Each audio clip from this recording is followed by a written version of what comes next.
As we grow up, we often hear our elders mention the importance of traveling. How pretty the Eiffel Tower is at night, the Great Wall of China, and seeing elephants cross the Sahara. As we grow older, we get these grand notions of what travel can mean to us, and all these experiences we can gain. And one day, we get on Expedia to try to get to Africa to see these elephants, and we realize that on the low end, a ticket's going to cost at least $1,400. Good morning, my name is Luke Thorson. Today I'm here to talk to you all about how important it is to travel while you're a student.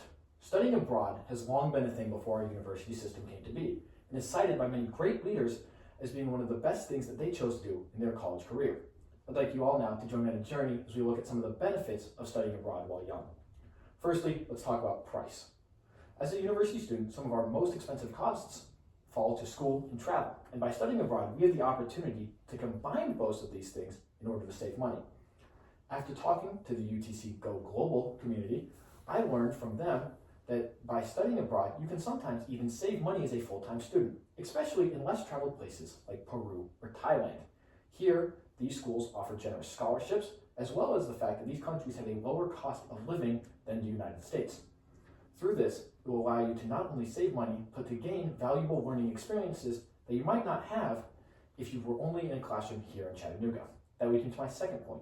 These valuable learning experiences can come from two ways. One, being a full-time student in a different country makes you dedicate all your time to learning the material at hand. Also, you have the opportunity now to look at field-specific research that you couldn't get if you never left.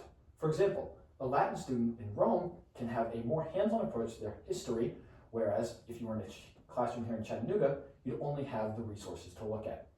In the same way, an archaeology student in South America has the opportunity to look firsthand at Mayan resources that here in a classroom they would only have pictures of.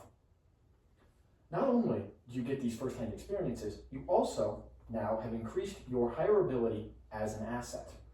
For example, after looking at the UC Merck Foundation, I found that students who study abroad are hired almost twice as much as their less traveled counterparts and can earn up to 17% more for the same work. Not only now are we saving money on our travel and becoming a more hireable candidate, we're also gaining valuable life experience. This is harder to quantify, but I think equally as important. As we grow and as our society continues to become ever more globalized, it's important for us to understand the resources that we can gain from studying abroad.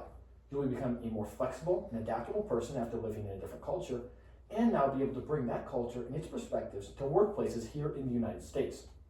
As our culture becomes ever more globalized, having these different perspectives allows these companies to flourish and makes us a more well-rounded human being. Thank you. I'd now like to open the floor to any questions that you might have about my research. You mentioned that the Go Global Foundation was where I should go to talk to people about studying abroad. If I were to go there, do you know who I should talk to and what departments they have to know like where I can go? They have plenty of very nice resources there that will match no matter what your field is. For example, like I mentioned, if you're studying archaeology, you go to South America, you're studying the classics, now you're in England. They'll line you up with a program that best fits your major and allow you to get the most out of whatever opportunity you have. Last time I checked, they offer upwards of 42 different programs to 42 different places that you can attend depending on your major. Any other questions? Do you plan on studying abroad yourself, Luke?